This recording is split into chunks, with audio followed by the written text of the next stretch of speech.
about their look into my handling of classified documents. I was pleased to see he reached a firm conclusion that no charges should be brought against me in this case. This was an exhaustive investigation going back more than 40 years, even into the 1970s when I was still a new United States Senator. The special counsel acknowledged I cooperated completely. I did not throw up any roadblocks. I sought no delays. In fact, I was so determined to give the special counsel what he needed, I went forward with a 5-hour in-person interview over 2 days on October the 8th and 9th of last year, even though Israel had just been attacked by Hamas on the 7th and I was very occupied. It was in the middle of handling an international crisis. I was especially pleased to see special counsel make clear the stark distinction and difference between this case and Mr. Trump's case.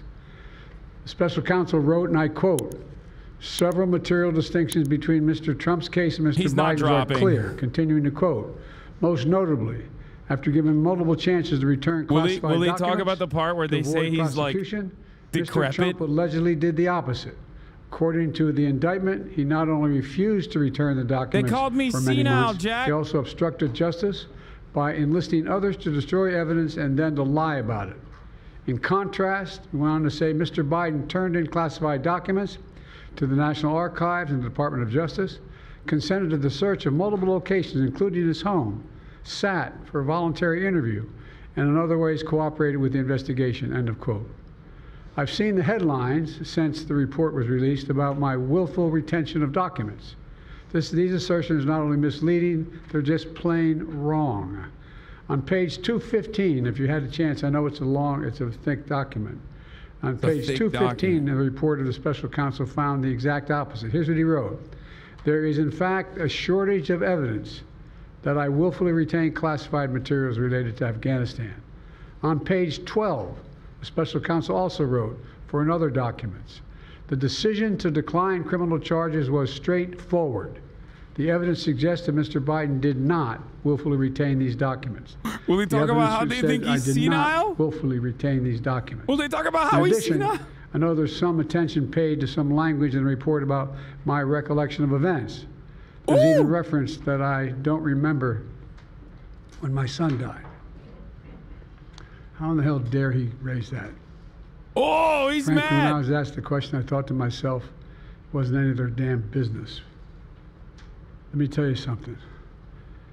Some of you have commented, I wear since the day he died, every single day, the rosary he got from Our Lady of... Every Memorial Day we hold a service remembering him, attended by friends and family and the people who loved him. I don't need anyone to remind me when he passed away or if he passed away. Simple truth is I sat for a 5-hour interview over 2 days of events going back 40 years. At the same time I was managing an international crisis, their task was to make a decision about whether to move forward with charges in this case. That's their decision to make. That's the counsel's decision to make. That's his job. And they decided not to move forward. For any extraneous commentary, they don't know what they're talking about. It has no place in this report. The bottom line is the matter is now closed. I'm going to continue what I've always focused on, my job of being President of the United States of America. Now, thank you, and I'll take some questions. President Biden, something the special counsel said in his report is that one of the reasons you were not charged is because, in his description, you are a well-meaning elderly man with a poor memory. I'm well-meaning, and I'm an elderly man, and I know what the hell I'm doing. I've been president, and I put this country back on its feet. I don't need his recommendation. It's totally How bad is your memory, and can you continue as president? My memory is so bad I let you speak.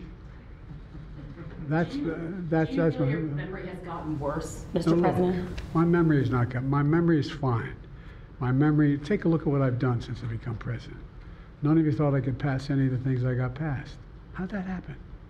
You know, I guess I just forgot what was going on. Mr. President, Mr. President. This is not. Concerns about your age. How are you going to assuage them? And do you fear that this report is only going to... This is kind of a wild thing for him to do. He's being a wild card. Uh-oh. Mr. President. Your criminal liability today. But do you take responsibility? Bro, this is like what I tell people all the time. Don't feed the trolls. He's feeding the trolls. I take responsibility for not having seen exactly what my staff was doing. It goes in and points out things that appeared in my garage, things that came out of my home, things that were moved not by me, but my staff.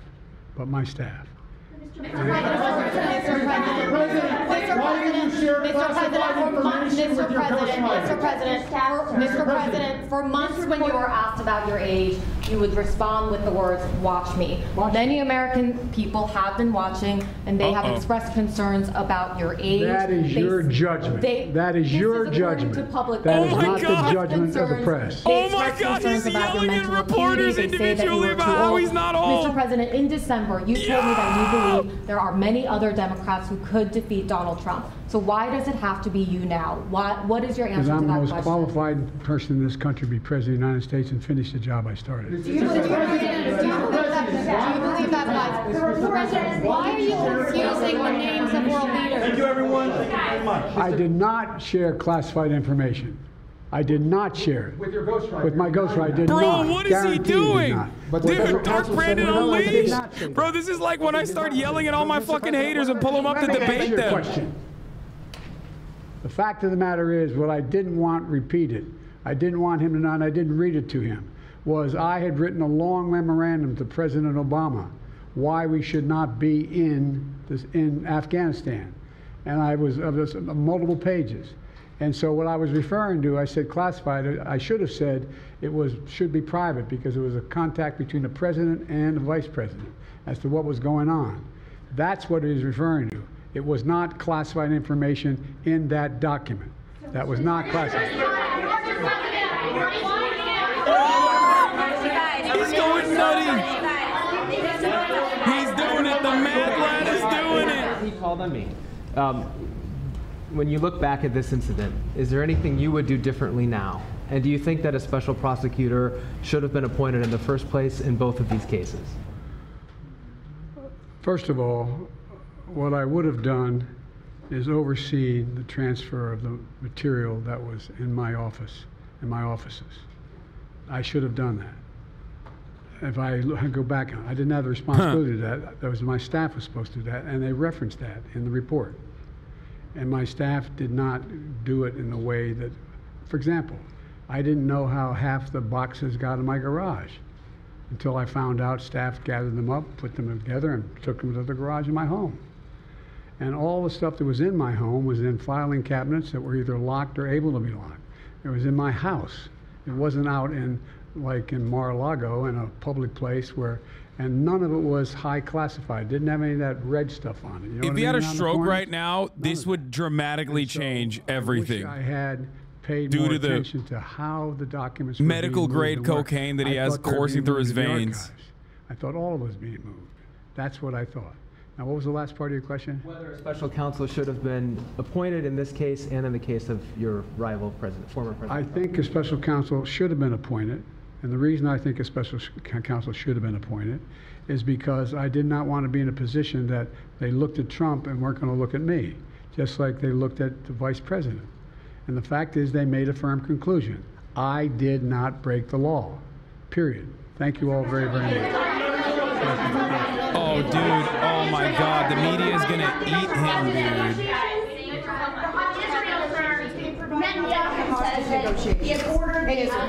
The hostage negotiation, look. Oh! Oh! He's back! He's back for more! Oh! He said, I got that dog in me! One more! As you know, that the conduct of the response in Gaza, in the Gaza Strip, oh no, has been over the top. I think that, as you know, initially, the president of Mexico, Sisi, did not want to open up the gate to allow Sisi, president of Mexico? That's Egypt, dog! I talked to him. I convinced him to open the gate.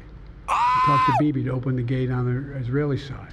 I've been pushing really hard to get humanitarian assistance into Gaza.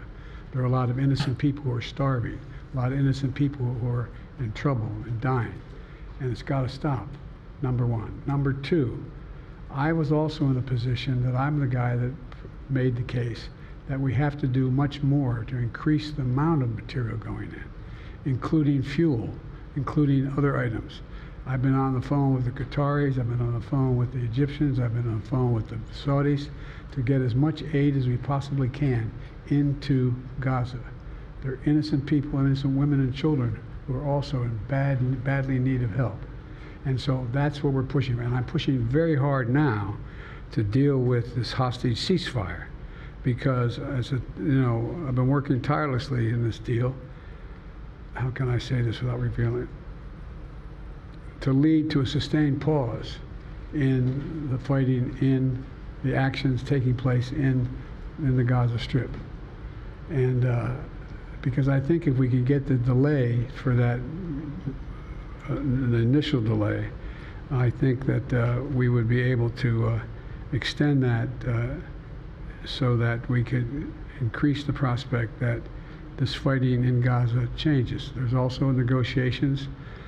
You may recall, in the very beginning, right before Hamas attacked, I was in contact with the Saudis and others to work out a deal where they would recognize Israel's right to exist, make them part of the Middle East, and recognize them fully in return for certain things that the United States would commit to do.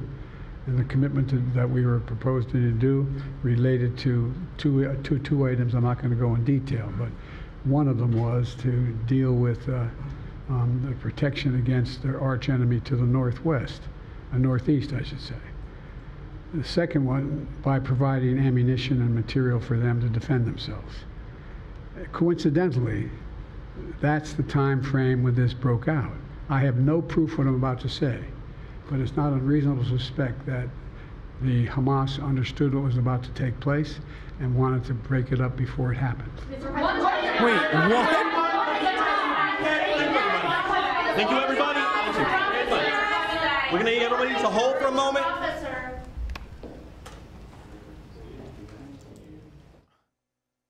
He said Hamas knew that. Oh, Jesus. Wait, he said Hamas knew that the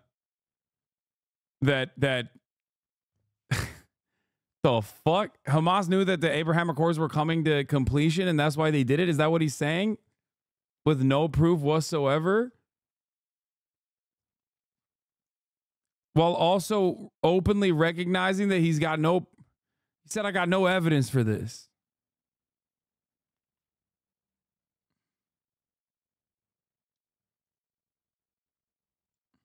Saudi officials' comments about normalization. Looks like Saudi Arabia just signed the death warrant of the Biden administration's efforts to normalize their relations with Israel. We've communicated our firm position to the U.S. administration that there will be no diplomatic relations with Israel unless an independent Palestinian state is recognized on the 1967 borders with East Jerusalem at its capital. Yeah, bro, I don't fucking believe anything that the Kingdom of Saudi Arabia says. Okay, get the fuck out of here. Okay, couple notes. Actually not bad. At first, I was going to say, I'm going to give Biden high marks on this. Controversial.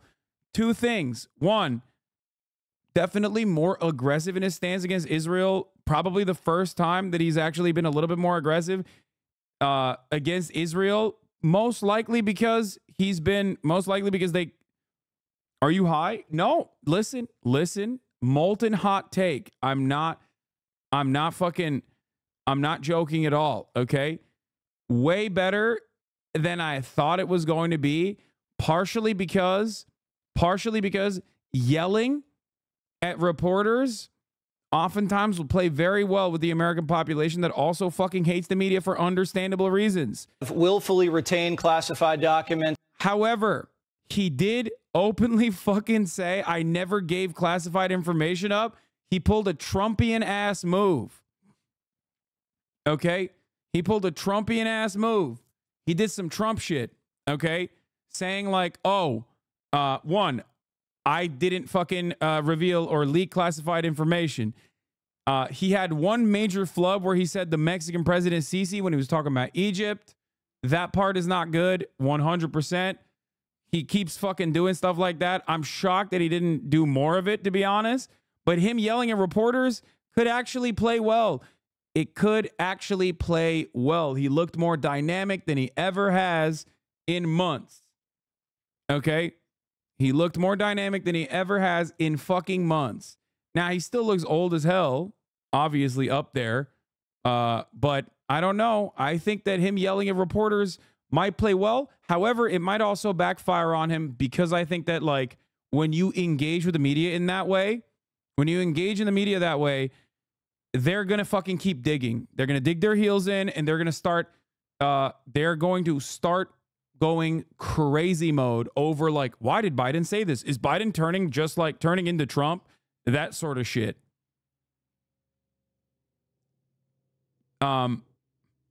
It's like when people who are dying get one last burst of energy before they croak. He had the smoke for the first like 5 minutes and it clearly wore off. Wild how it was like a switch. Yeah.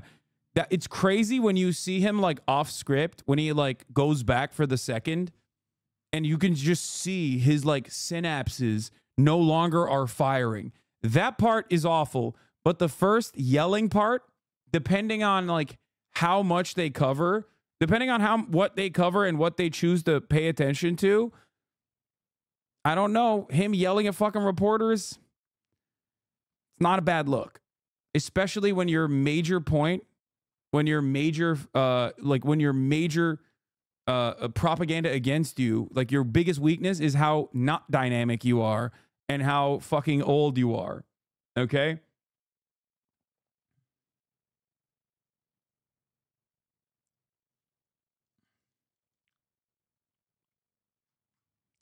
Yelling at reporters can play really well, but not when it's about your senility in a conversation where you also display your senility. Just because you like yelling doesn't mean it will play well.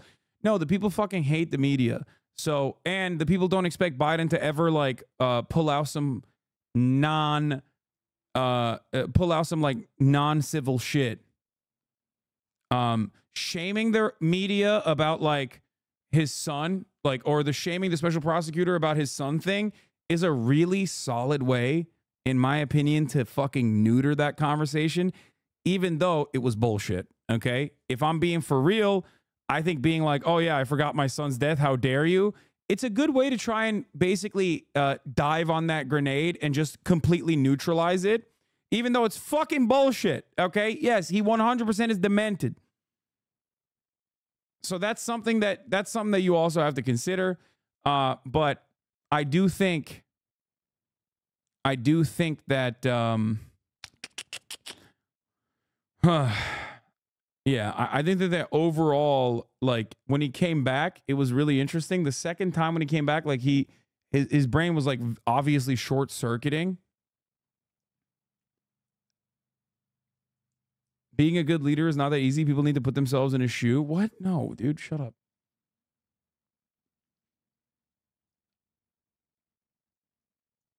Hasan, you literally said, I wear the rosary, I got it, and just moved on. He was trying to prove a point about how his memory was sharp about Bo's death and funeral, and he couldn't even do that. This was a massive Biden hell. We'll see. We'll see. We'll see. You admit he's demented, but yelling about how he's not demented is a dub. Dude, he is so not fucking dynamic that any instance where he has like life can be portrayed, in my opinion, as like from people who want to desperately see him as like a valid candidate. They're going to look at it like maybe he has some life in him. Maybe he's got that dog in him. I think if he hadn't gone back, we'll see what happens. Addressing the allegations that you have dementia, not a great move regardless. I don't think that that's like smart. If he had this level of smoke for Israel, constantly talking about like, here's what I would do if I was Biden. Okay. Here's what I'm doing. I'm having that level of energy singularly for Netanyahu. Because right now, if you're a liberal Zionist, you're only out, your fucking parachute, your ripcord in this circumstance is to blame Benjamin Netanyahu as the sole contributor to the death and destruction in Gaza. He can't even get himself to do that. This is the first time he said something along the lines of like Israel's actions are unconscionable. This is the first time I've heard Brandon legitimately fucking like say anything that is like remotely critical of Israel. Okay. Even then there is also like obviously a little bit of uncertainty in the way that he delivered that.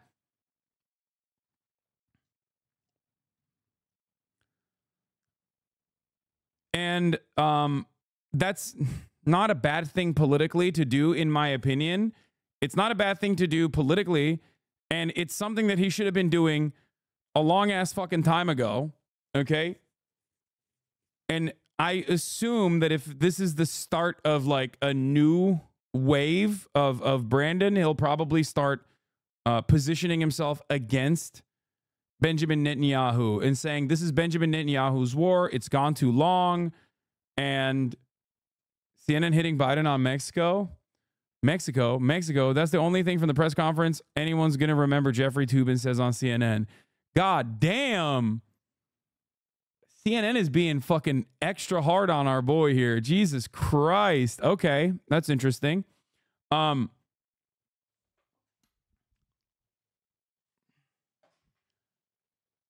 love seeing him be dynamic. The biggest hurdle has been for him to have a sense of personality. He's definitely a change up for sure. Yes, dude. He's always looking like a senile old bird, okay? He's looking like a cat that is like really old and doesn't fucking have the same step and is just like kind of looking like bruised up all the goddamn time. Any kind of like pop off for Brandon at this moment is going to be like like that moment from the campaign trail where he would turn around and be like, "Look alive, fat. Listen, fat." Shit like that played well for him overall.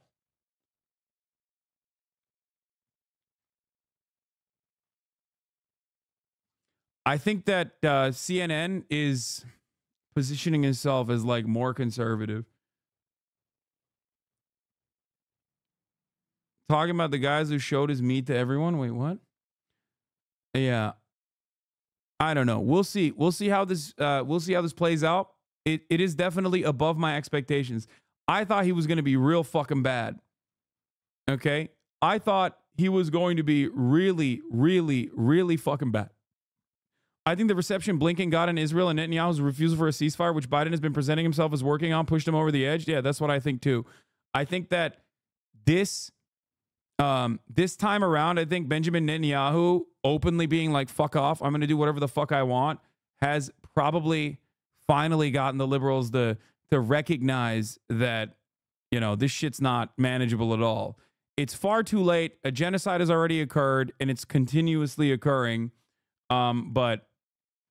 But we'll see. We'll see what happens. But I do foresee a change of pace here in the way that he talks about Israel. He didn't spend the entirety fucking shitting on Hamas and being like, it's all Hamas's fault and there is no genocide happening and that the death tolls are wrong and like UNRWA is also Hamas. That's usually what his fucking perspective is, okay? His perspective is like basically in lockstep with Benjamin Netanyahu. So the Mexico thing was a big slip up, especially when basically you're doing it in the midst of a press conference about how you're not actually brain broken. Like that's kind of fucked up. You can't have any moments where you flub. But having said that, I do think that two things that I think I will give higher marks on average to Biden on. Two things that I think allow Biden to get higher marks on this is the fact that he was at least a little bit more critical of Israel. And I think that spells a little bit of a change of pace, not to read the tea leaves too much. And the other thing is like he looked a little bit dynamic in the beginning rather than like old and incredibly senile when he was yelling, even if the conversation that he was having was about how he is not senile. And I do think that he neutralized the he forgot his son's death thing relatively well, making it like really, really fucked up to talk about almost. You know what I mean?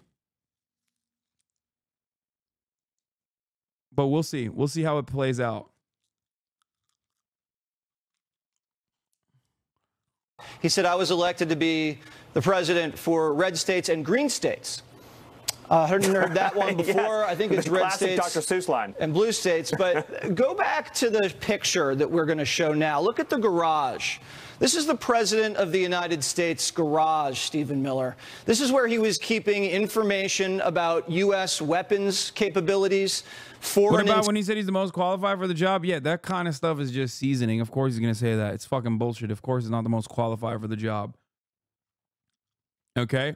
Was so dilapidated and crumbled that they couldn't even pick it up. They had to take the classified documents and put it in another box. Now, this is a garage that Hunter's in and out of with Jackie Bao, who's tied to Chinese intelligence. This is where the garage doors open. They're going on a joyride in the Corvette. Now, you take this. Okay, shut the fuck. Come on, dude. Come on. There's so many better avenues of attack for Biden. If I'm on Fox News right now, I'm not doing this dumb shit, okay? If I'm on Fox News right now, I'm going, man, how demented. Imagine being so demented that you think you can yell at the press like this. When Donald Trump used to yell at the press, we loved it because he was actually clear. He was actually clear and coherent in his yelling at the press. When Brandon tries to do it, it seems like a desperate old man. These guys fucking suck at their jobs, dude. I swear to God, I would be a better right-wing commentator. God, they suck so much ass. They're like, oh, look, this is a garage versus the Mar-a-Lago basement.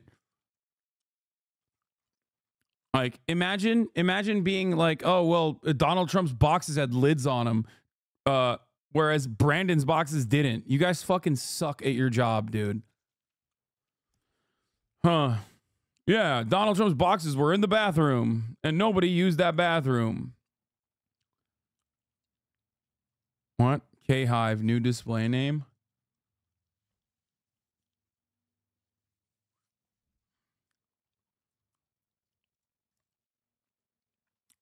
I feel like, honestly, I feel like CNN is probably being more blistering in their commentary against Brandon than Fox is right now. Let's hear it. Supposedly cleared her of the use of classified information and then talked about how reckless and terrible she was. You know, the job of prosecutors is to put up or shut up. If you have a case, bring your case. If you don't have a case, shut the hell up or say as little. Do you think he's playing politics? I absolutely do. You know, Merrick Garland picked a Republican prosecutor, someone who worked for Donald Trump. I don't know why Merrick Garland chose him. Democrats seem to have this idea that if they pick Republicans for these tough jobs, they'll get some credit for it.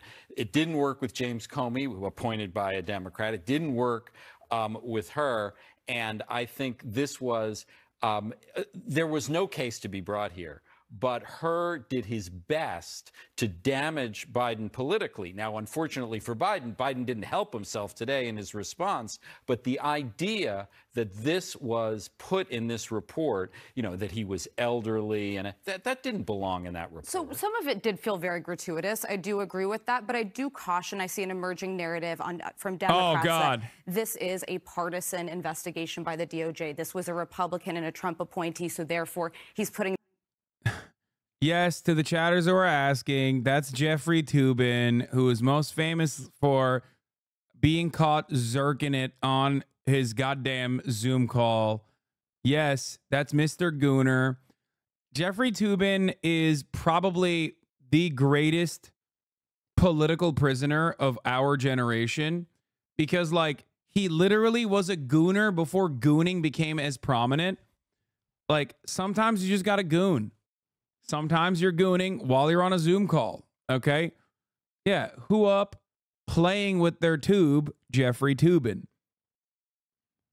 Did there. This comes with a lot of backdrop and a lot of concerns, and it's not just one moment in the report either. Also, in the last week, he's referenced dead European leaders who haven't been alive since the 90s, confusing them with current or almost current leaders. I think it's a bigger picture of the questions, and clearly the White House felt the need to address that, and that's why they made him come out for these abruptly scheduled remarks tonight. Yeah, a couple of points. First, Joe Biden and Donald Trump are both old. Americans. And there's nothing that we're going to be able to do in this election cycle to change that narrative except go directly at it. And I hear a lot of people tonight saying, I don't think it was a good move. Well, you can't just hide, because we're not in a normal political media atmosphere. Voters want a fighter. Voters want to say, you come at me and you talk about my son and me not remember when my son died, I'm going to tell you something. And so See, I told you. Dude, liberals are such suckers for that shit. Okay? See? Liberals immediately eating that. Liberals are immediately eating that, dude. I'm telling you, they love that shit. Mixed up Mexico and... Dude, Biden literally won people forget, Biden won an election talking about how every single person he's ever loved has died, okay? Do you guys not remember? The 2020 election cycle literally was just like an endless sequence of Biden being like, everyone I know dies. Okay? He was literally doing an extended cut of Johnny Cash Hurt. What have I become, my sweetest friend? Mourner in chief, 100%. He did that. He pulled the fucking mourner in chief ripcord again. He's going for the pity play, dude. Mr. Pity Pussy himself.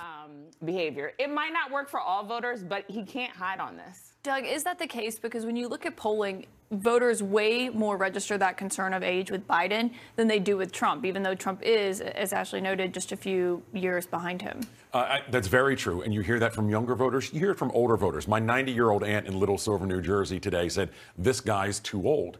And we hear this over and over again. And the problem for Biden is, yes, the issue's not going away because Biden's not going away. And every time he presents himself, there's a problem like this. You know, David Axelrod was praising earlier when he invoked his son Beau. What I heard was he mentioned the rosary from Our Lady of, and then he didn't name the church because he got stuck on a moment there. It reminds me very much of in 1994 in the fall going to see Frank Sinatra in concert at Merriweather Post, not far from here.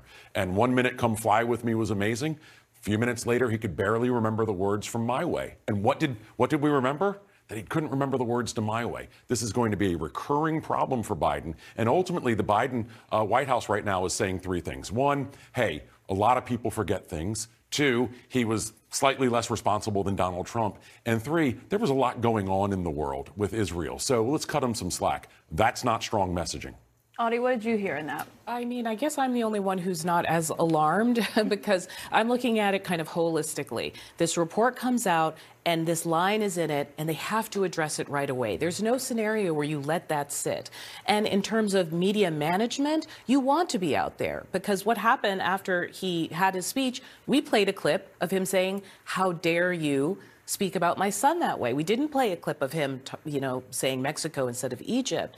And I think people take these things in a different way than they used to. They're not sitting home at the couch waiting for him to speak. What they're going to do is see a number of clips.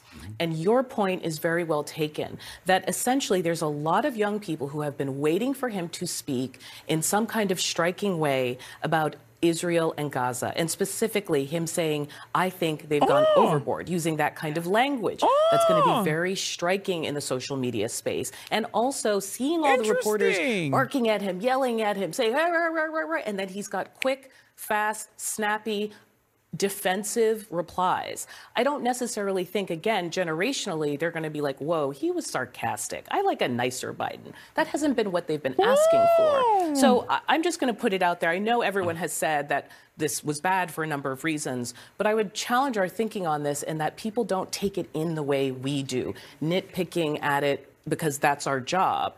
They're going to get these emotional clips and they're going to walk away with his emotion, which was very intense, almost enraged, use the word seething. And people may hear particular clips and think, maybe it was justifiably so. Yeah, I think some people, covering Biden, you realize he does have a temper. His whole staff, his allies, Kate Bedingfield, I'm sure would acknowledge that it is something that is known about him. But if this report is saying he's Mr. Magoo, he can't come out and be Mr. Magoo. He's got to come out and be punchy and be the guy you're talking about. This report, and a key part of this, Ellie, and to go back to what Jeffrey Toobin was saying there, the special counsel Robert Hur did have to issue a report. Those are his regulations.